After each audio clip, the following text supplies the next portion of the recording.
Hi everyone, we are on episode 84. I call this the calm before the storm, as I do believe that there is a yield storm coming later this year, and I want to be positioned to be in a cozy place where I can watch the storm pass by and hopefully take some pictures and enjoy the ride. We are at 188 subscribers, and thank you again for subscribing. Please note if you're a new subscriber, episode 84 is really not the place to start if you're new to the investing market. This is intended to take someone who is a novice to the fixed income investing side of the house and walk them through the learnings that I have gathered over the past several weeks, months, and almost a year. So feel free to look at the playlist, and the link to that is right there. So please use that. My usual disclaimers, this is not investment advice or tax advice. I am not a wealth management advisor. I certainly don't have t-shirts and merchandise to sell. You make decisions. I'm not pitching product, and I don't really do politics or products. So this is pure education. All right. Well, here's how today is organized. We are going to first take a little bit of a lap around the yard, so to speak, and say, how did we do by being more prudent about investing compared to the index investing world? And then we'll look at a couple of things rumbling in the market, and hence the title, The Calm Before the Storm, and what I am doing for the next 3 months positioning for my investment outlook. And we'll talk about the soft landing, if there is one, and what we can do about it. All right.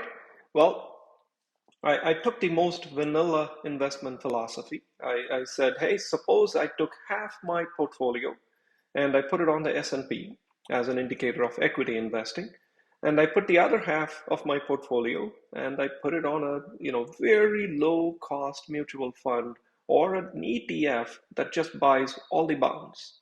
And that is the red line, which is an ETF. And I won't plug any particular ETF. You decide. You can look at all bond ETFs with low load or no load mutual funds. Pick whatever you want.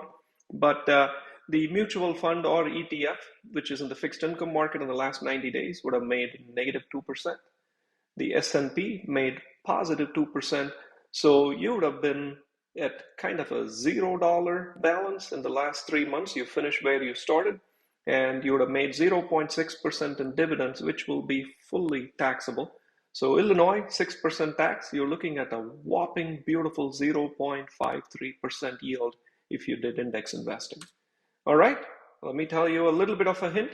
As you know, I'm a big fan of fixed income investing at this point. I do have a 15% equity portfolio, and I'm competing against a 0% return in the last 90 days. Here's how I did. I made 2.2%. This is my actual, performance. And oh, by the way, that 2.2% did not include some of the withdrawals I made to pay expenses, to pay estimated taxes. So my real returns were around 2.8%. My income was 1.3% of my portfolio, and that was almost exclusively state tax free. And so that is my little victory lap of why it is that fixed income investing is very good at the moment. Having said that, I do have the equity portfolio. And as you know, I'm a big fan of energy and food because the government conveniently leaves those two out when looking at inflation. And I like that volatility at the right time. So let's look at that. Here is my equity portfolio. The S&P, as you know, finished at a positive 2%. And energy finished at a really cool positive 14% in the last 90 days. Food has this exhibition of a huge crater right about the middle of the quarter, and that has to do with certain specific stocks. Like all things, a couple of stocks drive the market, and I don't want to dive too deep into food. We probably will do a separate episode just on these two sectors and the outlook and things like that. And so if my equity portfolio itself is doing extremely well, energy up very solidly, and food matching what the overall market is doing. And so my thought process is that I should continue where I am already am and adjust as the market tells me new information. So speaking of the market and new information, And this is no political statement. We talked about the worst case scenario in the shutdown drama. The best case scenario is everybody holds hands and they say, gee, we did agree to a debt ceiling. We're going to let it go. We need the country to continue and figure out how to solve the debt problem. The worst case scenario is people try to fix it and the speaker is no longer there. And if you don't have somebody at the whipping post, then there is no party. And it looks like we may be headed there. What I mean by that is the first bone that was thrown is, okay, well, let's all go do an impeachment, even though the impeachment will go nowhere in the Senate. It'll only pass the House, if that. And so that was thrown in. And even after that, it looks like there is no agreement towards averting the shutdown. And so, there is a very colorful language used by the Speaker of the House saying, well, if that is not enough to stop the shutdown, fire me. What does that mean? It looks like a really long tunnel and it looks terrible. But I'm an optimist. I think the most likely scenario is that people will come together in the next 10 or so days and say, all right, well, we don't really want the worst case scenario. We're going to let the speaker live at least until the end of December. And we want these three other concessions, and we'll just do some kind of a makeshift bill to keep the country moving until the end of, this year. And the ball will get kicked a little bit farther. That is what I think is going to happen. I don't think the earth is going to stop spinning in the next 10 days. And so to me, the current consternation is going to pass very quickly. That is my read. Having said that, what does it mean in terms of the next 3 months? And here I have certain very important rules that I apply to myself. The first is from the great Mr. Buffett. When there is widespread fear, it is your friend as an investor because it serves up bargain purchases. And that is my motto for the next 3 months. I am not going to jump and buy. I'm not a panic investor. And I am staying very short on treasuries, the 3 and 6 months. I do have 20% of my portfolio in the 2-year agencies, FHLB, FFCB, and the rest of it in equity. And I've kind of talked about my own portfolio yields, and I also get the tax credits, which I love. So having said that, in fixed income, I'm not making any changes. I'm staying very, very short term. And I have a few housekeeping rules. Some of you made comments, so I want to review them in detail. I use a couple of filters in equities. One of them is called the new low and no debt. And I'll review that filter in detail. The only time I buy equities is if they pass that filter. We'll talk about what they are. The second is I don't do day trading. I really don't care if all of a sudden yield has gone up by 20 basis points. I just don't react to any of that.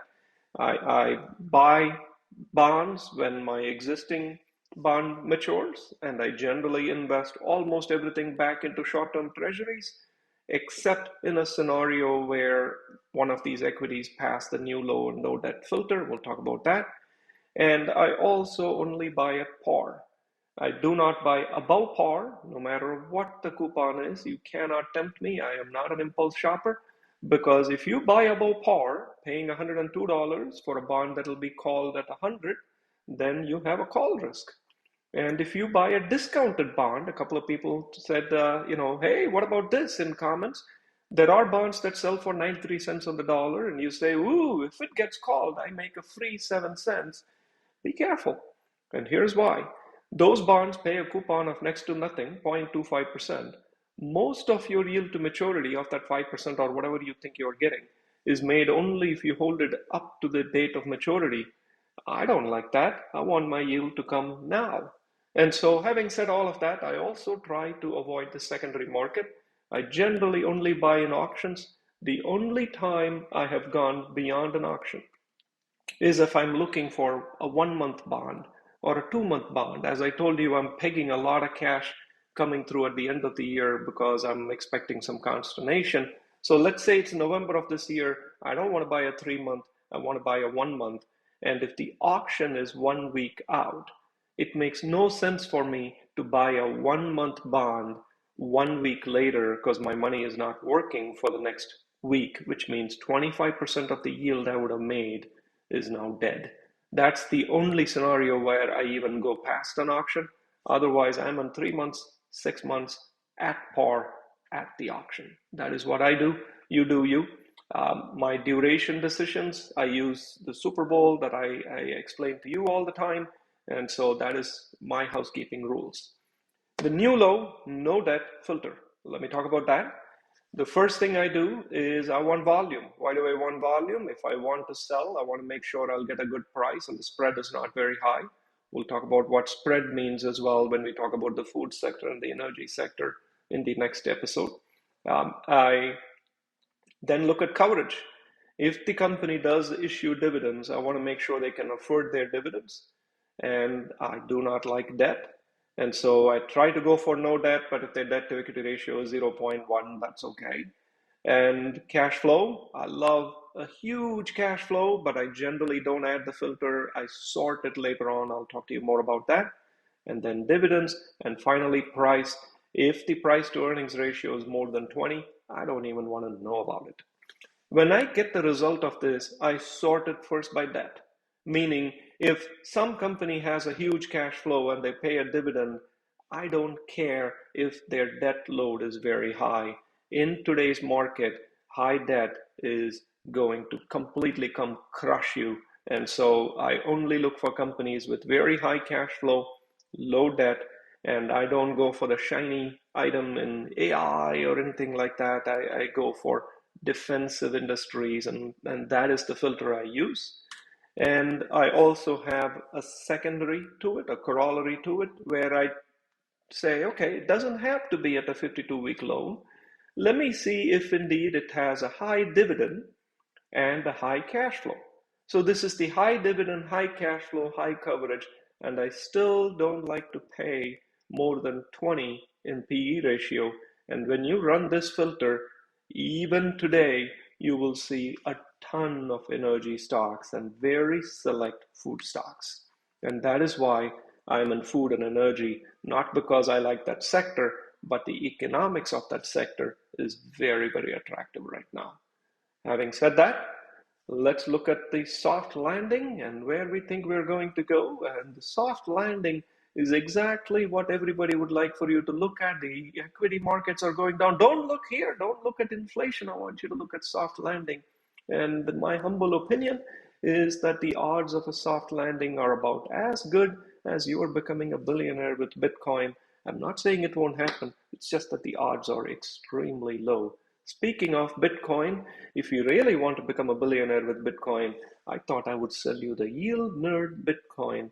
And it is on a discount, so if you call me today, yours for a really sweet deal. Just kidding, I don't pitch product, remember? Okay, there is also this other way to become rich. I'm told you can own a piece of famous art, and the Mona Lisa's price dropped by $6 in the last hour. It's stuff like this which is being thrown at us, and the magic beans and the clouds aside. I believe in America, and I believe that we're going to snap out of it. There will be bumps. The end of the year is going to be tough in all likelihood. We can be afraid and sit on the sidelines, or we can educate ourselves, and I choose to educate myself. And when I look at the number of social events that are coming at us, I actually started looking at where else have things like this happened, or when else have things like this happened.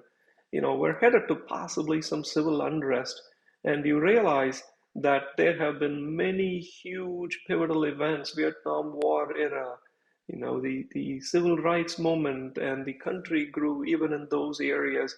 Every 10 years, we have about 20, 25 huge, significant civil unrests, and thankfully, the GDP of the country keeps chugging along. The only fear is that in some cases, the debt to GDP ratio crosses very perilous numbers. And we are at one such, instance where our debt to GDP ratio is north of 100. And the last two times, actually, the debt to GDP ratio came down. One was during after World War II, and the second was the dot-com era. And so we need something earth-shattering like that to decrease the debt to GDP ratio, meaning the GDP has to increase very, very sharply and debt has to decrease.